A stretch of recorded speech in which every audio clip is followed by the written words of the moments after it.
Mohanpur PS থানা থেকে police আইলো। 300-400 লোক হবে তারা। কোথা কোথা থেকে তারা মানে কি খবর পাইছে কোনখানে যাইবে এটা তো আমরা জানি না। তারা আমরা ঘর সামনে মাতে গাড়ি রাখিয়া দিয়া তারা হাইটা গেছে উপর দিকে। আর এরপরে কিতা জানি ঘটনা হয়েছে, কেল্লাই গেছে এটা তো আমরা কনফার্ম করতে পারি না, আমরা তো বাড়িতে আছি। পরে লাস্টের দিকে দেখলাম তারা রাস্তাতে পাবলিক লোকে ঝগড়া ঘটনা চলছে। আর আমরা গ্রামে হঠাৎ করে পাবলিক ঢুকিয়ে গেছে। আর এরপরে তারা আমরা বাড়ির ঢুকিয়ে মা বাবাকে হামলা করছে।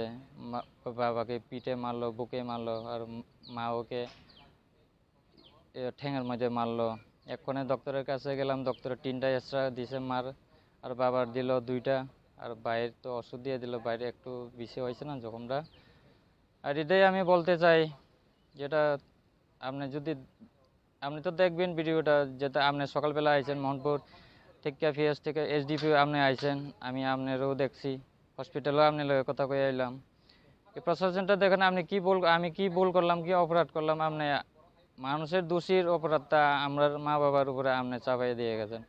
এটা প্রশাসন আমি চাই কি করতে পারেন আপনারা করেন। আমার বাড়ি ঘর আইয়া দেখেন কি অবস্থা করছে।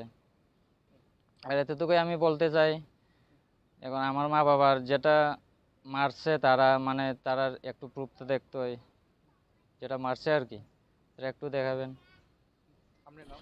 আমার নাম হচ্ছে প্রবীণ দেববর্মা, দাউদরানী পাড়া।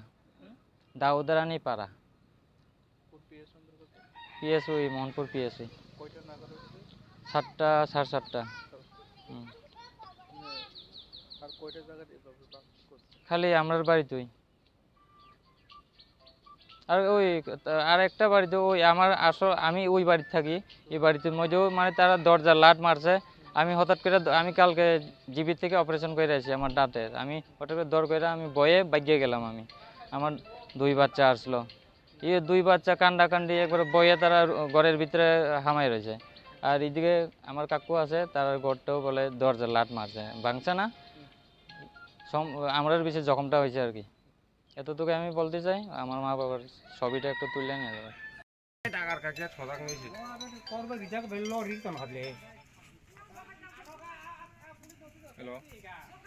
Subscribe to Tripura Info and press the bell icon so that you never miss any latest updates and news on Tripura.